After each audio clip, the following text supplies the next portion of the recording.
Hey everybody, welcome back to our third session of Ironman. This session is about friendship, and we've been talking about the myth of isolation and the command to connect, but we didn't really get into what we're going to get into today just yet, and it's the type of people that we want to connect with. It's the type of people that we want to spend time with, that we want to have around us, encouraging us and lifting us up and pushing us towards the best that we can be, how God created us to be. But we're going to look back. I'm going to take you guys back to junior high and high school just for a minute. You know, we use the term cliques back then. I think they still use the term cliques now. Yeah, he's in that clique or he's in this clique. And, you know, back in those days, we're going to put up a little slide here from a movie from 1985. This was right in the middle of my clique days. So as we look at this slide from the Breakfast Club, you had the jocks, you had the brainy nerd guy, you had the stoners, you had the in crowd, the cool crowd. And when I look back on my days, I'm not going to say I was in the cool crowd. I was not in the brainy crowd. If I had to associate with any of them, it was probably the jock crowd, because I was a basketball player and I played tennis and golf and other sports in high school. But that would be who I would probably associate with. So who did you associate with? What was your clique back then? Think about that for a second. But then, we think that as we grow older that the cliques are going to disappear. But in fact, they probably don't. We just call them something different. We call them just friends now. Yeah, that's just my friend group or my life group or whatever it is. And that's who we're drawn to when we see them, around town, or we see them in church or whatever. We think that as we get older, we're going to be more mature, we're going to be more tolerant of other people that are different from us. But the fact is, many of us are still the same. We're still identical with that. We're going to gravitate towards people who act like us, who look like us, who are interested in the things that we're interested in, maybe people that are near the same age that we are. And it made me start thinking about, what am I drawn to? What are the kind of people that I want to be with? So I made a quick little list here in no particular order.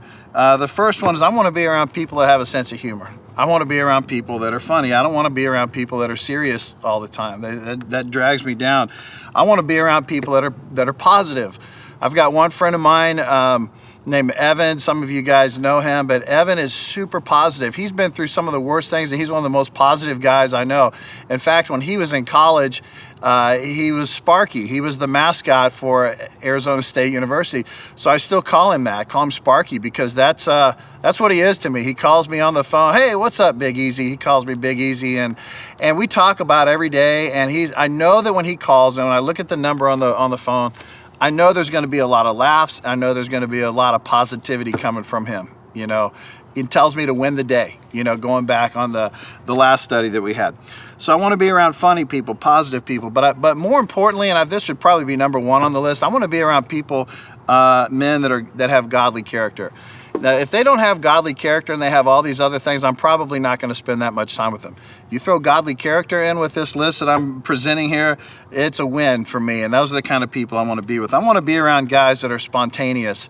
I want to be around people that love sports, because that's what my clique was. My clique was a sports clique. And I want to be around guys that are even-keeled, that are not super moody. I don't do moody people very well, honestly. I'm not the most patient person in the world when it comes to that kind of stuff. Not super compassionate when someone comes to me and they're obviously having a really bad day, and that's okay sometimes, but I don't want to be around someone who I don't know what I'm going to get when I see him. I want to see some consistency with that, because I want that in my own life. I want to be that kind of person as well. So we're going to go to a couple of verses. The first one is this. It's going to show up on the screen here. It says, Proverbs 13, verse 20, it says, "Walk with the wise and become wise, for a companion of fools suffers harm." So who are you going to be? What do you want to become? If you want to become wise, if you want to become mature, whatever you want to be, hang out with that type of person. You want to be an idiot? Hang out with someone who's stupid. You want to hang out with someone who's going to get themselves in trouble. If that's what you want, then do that. Psalm 1 says, Psalm 1:1, I love this. For the first three verses, it says, "Oh, the joys of those who do not follow the advice of the wicked, or stand around with sinners, or join in with mockers. But they delight in the law of the Lord, meditating on it day and night. They are like trees planted along the riverbank, bearing fruit each season. Their leaves never wither, and they prosper in all that they do. So this is a direct promise from God to us about the kind of people that we hang around with.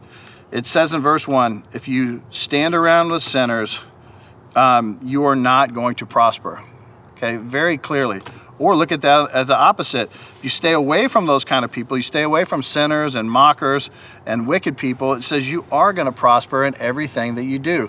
I don't know about you, but I want to prosper in everything that I do. And I know that if I hang out with certain kind of people, they're going to keep me from being the kind of person that God wants me to be. Now, let's jump down. We're going to go through another few verses here. Psalm 101. This is written by David. It says, I will refuse to look at anything vile or vulgar. I hate all who deal crookedly. I will have nothing to do with them. I will reject perverse ideas and stay away from every evil. I will not tolerate people who slander their neighbors. I will not endure conceit and pride. I will search for faithful people to be my companions. Only those who are above reproach will be able to serve me. Okay, David thought a lot about this. You know, the king can hang out with whoever he wants to. Okay, he decided these are the kind of people that I want to be a part of my life. So I've put together this pledge. We're going to call it the Ironman Friendship Pledge. Number one, I will keep, and this all comes from Psalm 101, 3-6. I'm going to keep deceptive people who lie away from me. I'm going to keep deceptive people away from me. Number two, I'm not going to hang out with people who continually talk bad about others. I'm not going to do it. I'm not going to hang out with people who continually talk bad about others. You know those guys, the ones that want to gossip every time they get together. It gets old. Okay, it's not uplifting for anybody. Number three, I won't spend time with arrogant people, prideful people. Number four, I will only spend time with men of integrity who are faithful to God. Now, some of you are going to probably ask, well, what happens to, us witnessing to non-believers and that kind of thing? How are we going to get to share Christ with them if we're not spending time with them and that sort of thing?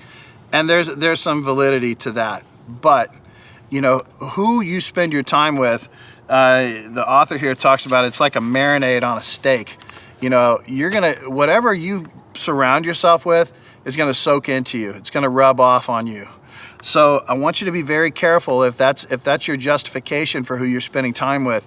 Just remember, those who you spend time with are probably going to influence you as much as you're going to influence them. So be very careful of that. I used to call it the stick and move evangelism. You want to. It's like a boxing thing. It'll stick and then move. Don't dwell. There's a difference between hitting and moving and speaking truth into someone's life. And then just hanging out and being with them and being like them. So as we look back at Psalm 106 that we just went through, I want to ask you a few questions. The first one is, what type of people are you choosing to associate with? You choosing to associate people that are going to point you closer to God? Are they faithful in the land? That's one of the ways that he describes it in the NIV version. Are your friends faithful to God? Are they faithful in the way that they move around? And the other one is, do you have faithful people that are in your life? If you don't have faithful people in your life, you need to get around people that are faithful in your life. You need to choose who you dwell with, and that is something you can choose. There's a lot of things in life that you can't choose. Okay, you can't choose your family, you can't choose a lot of things, but this is one of those things you can choose. Who are you going to hang out with? Who are you going to dwell with? You can choose an attitude. You can choose to be happy. In this case, you're going to choose to decide to hang out with the correct people. And who ministers to you, okay? Who are the people that are going to minister to you? So not only are you looking to avoid certain kinds of people to hang out with, you're looking to find people that can speak into your life, mentors and people that you look up to, and people that are going to make you a better person. When I was a kid back in the 70s, I had a cousin who used to wear a shirt that says, "It's hard to fly with the eagles when you're running around with turkeys." But back in the 70s, they had another description that said jive turkeys. So his said, "It's hard to fly with the eagles when you're running around with jive turkeys." I tried to find that t-shirt. I loved it. It's not out there anymore. but jive turkey, what a great expression from the 70s. We need to probably bring that back. Let's look at this another way as we kind of start finishing up. What character qualities make you a positive influence on your friends? What do you have to offer your friends? If we're looking, if we've been looking at who do we want to put around us to help us, what do you have to offer? If you're marinating around somebody else, what's coming off of you and that's influencing others in a positive way? And what kind of way are you rubbing off on them? There was a Garth Brooks song back in the 90s. I'm sure most of you have heard of it. I got friends in low places, where the whiskey drowns and the beer chases my blues away. Okay, we all have friends that we can go to when things are bad. Okay, when things are low, when we want to talk bad about somebody, when we want to be critical of people, we have the right people we can call. When we want somebody to get in agreement with us over something that we don't like about our boss or something else, we know exactly who we can talk to. It's easy to find friends that are in low places. Research shows us that you are a product of who you know. Let me repeat that. You're a product of who you know. You're going to become like those around you. You're going to become like the things that you're reading. You're going to become the things that you are watching or listening to on podcasts. Your values can get shaped very easily. So be very careful about who your friends are. Your friends can help shape your outlook on life. They can help shape your emotions, your behaviors.